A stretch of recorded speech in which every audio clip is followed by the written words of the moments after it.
And welcome, ladies and gentlemen, boys and girls, dogs and cats, elephants and zebras. And if you're a cheetah, welcome as well. So, another one of my recent projects, I started this a few days ago. I think today is like day 3. It's homemade sourdough starter. Okay. Now, I started this in a regular, like, soup bowl or salad bowl. I can only do that for one day because the recipe that I have is very simple, very straightforward. At least I say the recipe I have. The recipe I'm using is, or the recipe I'm using simply calls for 2 ingredients: flour and water in equal amounts. Now, like I said, I started it in a bowl, covered it with plastic, but again, that only lasted about a day.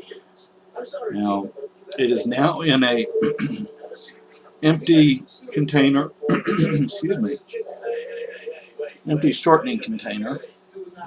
I don't really have to be that gentle with it. I'm like, oh no, it's going to break if I move it too fast. It's not going to break, believe me. Because what the basic recipe is equal amounts of flour and water, and stir it all up really good. Cover it with plastic. Although I'm not sure it needs to be covered because you want the spores to get in there, although the flour already has yeast spores in it. But there's also yeast spores in the air. So, even if you have, let's say, sourdough starter from San Francisco, and you move to Richmond, Virginia, eventually that sourdough starter is no longer going to be San Francisco sourdough starter. It's going to be Richmond, Virginia sourdough starter.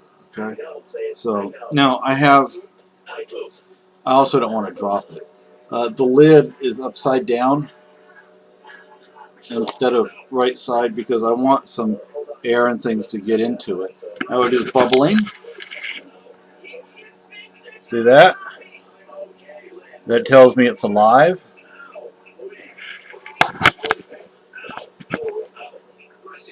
So what I do, I don't have any more flour. I used all my flour. I had bought 5 pound bags of flour, and I'm completely out. There are reasons for that. I no longer buy bread unless it's a specialty bread. But if it's like sandwich bread, pan de horno, instead of French or Italian, I do pan de horno. It's a Spanish bread. It's basically the same thing. It calls for olive oil. Um, I haven't bought bread flour yet. I'm not sure. I just haven't decided if I'm going to do that or not. The bread might come out nicer. The sandwich bread that I make might come out nicer. Now, was it yesterday or the day before? I think it was the day before.